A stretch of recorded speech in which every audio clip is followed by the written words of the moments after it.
Senator Cotton. Mr. Eichelman, do we have a violent crime crisis in America today? I'm sorry, Senator. Do we have a violent crime crisis in America today? Senator, I would leave that up to policymakers to decide. Okay, I would say we do, since murders have increased so much in the last few years. They're now up to levels not seen since the 1990s, in part because of left-wing pro-criminal policies, like the ones you advocated for in your 2007 article in the Baylor Law Review, where you argued it was unconstitutional for law enforcement to log DNA samples from convicted criminals. I know you discussed this a few minutes ago with Senator Grassley. I was watching. I was astonished at what I saw. You claim that you were only talking about one exception to the Fourth Amendment and not the Fourth Amendment in general. That is not true. Here's what you said to Senator Grassley. This is what just moments ago. In the Law Review article that I believe you're referring to, I was only discussing one exception to Fourth Amendment doctrine called the special needs exception. I was not talking about Fourth Amendment law in general.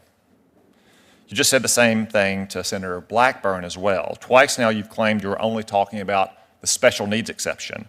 But here's your own words in the Baylor Law Review article. The question remains whether the court will uphold the DNA testing statutes under a theory other than the special needs exception. Current precedent does not support the DNA testing statutes under any Fourth Amendment theory.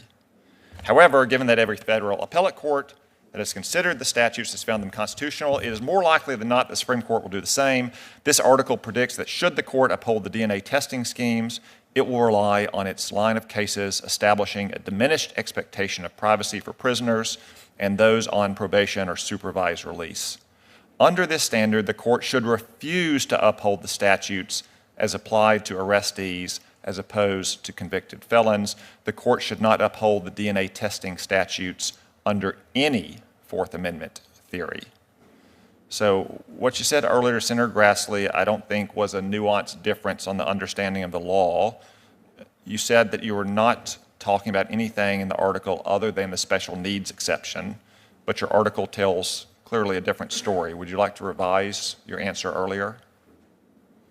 Senator, I apologize if I forgot the end of the article. I wrote it, I think, about 15 years ago. My memory of the article was that it focused, and I think its title focused, on the special needs exception to the Fourth Amendment, which is an issue that I had litigated a few years earlier, and therefore my memory of it is that the bulk of it discusses that narrow exception to the Fourth Amendment, which is supposed to be invoked under Supreme Court precedent only in situations when the evidence isn't gathered for law enforcement purposes. Mr. Eichelman, you're nominated for a lifetime position on a court one step below the Supreme Court. Did you not review your own writings in preparation for this testimony? Senator, I did look at that article briefly. Again, I wrote it 15 years ago, and my memory of it, including its title, is that it really focused on the special needs exception. Again, I just want to be clear to the committee that I will faithfully follow all Supreme Court precedent, whether it's on the Fourth Amendment or any other part of our law. I know you wrote it 15 years ago, but you said you looked at it, albeit briefly. I mean, again, this is a lifetime position on a court one step below the Supreme Court. I mean, I think we have a reason to expect you take more care than to review your own record briefly. When litigants come before you, are you going to read their papers briefly or carefully? I will read them extremely carefully and carefully look up all of the relevant precedent and the record that is in the case. Let me get to the substance of this argument itself. Do you know what % of convicted criminals are rearrested in the United States? I do not, Senator. It's almost all of them. 83% are rearrested within the first 9 years after they've been released from prison. Do you still think it should be illegal to check a convicted rapist's DNA to see if he's, I don't know, raped another woman or committed a murder? Senator, I think the Supreme Court has resolved the issue, and I will faithfully follow the Supreme Court's precedent in any criminal case that may come before me, and I understand. You maintain the same personal view that you wrote about in the 2007 Baylor Law Review article and that you misrepresented here today, that we should not take DNA samples of convicted murderers and rapists to see if we can close down other cases or to use in investigations in the future when they almost certainly commit other heinous crimes. Senator, in that article, I was merely discussing Supreme Court precedent and how it should be applied. That's the only question that I was looking at there. It was not meant to be a discussion of policy, which I leave to folks in your position. And again, I will faithfully apply all Supreme Court precedent, whether it's on the Fourth Amendment or any other area of law. Well, the folks in my position, at least on the other side, aren't doing a very good job of that, and that's one reason why we have a crime wave across this country. Senator Blackburn. Thank you, Mr. Chairman, and congratulations to each of you on your nomination.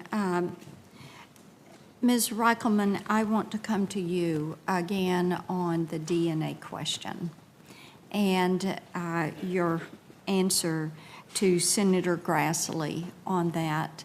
One of the things we've talked about a good bit lately is the need for rape kit processing and the importance of that in getting violent offenders, perpetrators off the streets. So I think you're trying to kind of work around the constitutionality issue of this. To me, your answer is a little bit fuzzy. Your comments, your writing in the past has been something that would lead me to ascertain that you support the criminal instead of supporting the victim. So I would like to hear from you. In this regard, do you believe DNA testing is unconstitutional? Or do you accept the court's determination that the Fourth Amendment permits states to obtain DNA from these violent perpetrators and criminals? Thank you, Senator. I absolutely accept the court's interpretation. I will follow all Supreme Court precedent on the Fourth Amendment, and I understand how critical it is for law enforcement to be able to obtain evidence that they need in making sure that they are doing everything they can to keep us safe. What would have led you then in 2007 in that law review article to look at taking DNA as being unconstitutional? Senator, in that article, I was writing only about a very narrow part of Fourth Amendment doctrine, something called the special needs exception. I realize that, but to look at that and then to think about how important DNA is in making these determinations and getting those tests back to local law enforcement so that they can apprehend these individuals that are violent criminals. This makes me really uneasy when I read that and then I hear your answer and I feel as if you're wanting to nuance where you are on that issue. We have a terrible crime issue in this country. We have seen it in city after city. In my state, in Memphis, it has been heartbreaking to see the crime that has played out there. We've seen an uptick in crime in the Nashville area. And it is going to be important that this nation return to a tough on crime posture.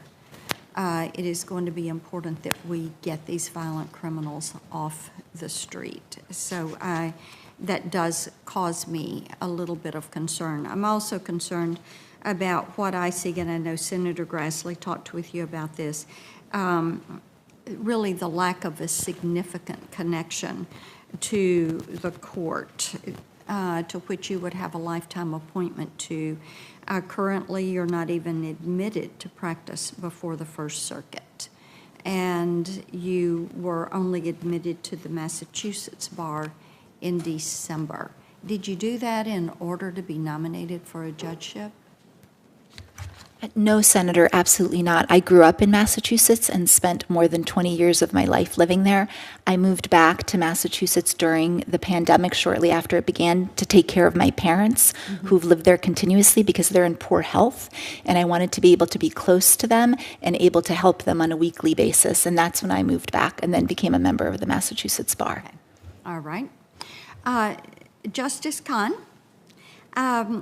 let's talk about legislative history and when you are making decisions and you're looking at a statutory provision, trying to determine what it means.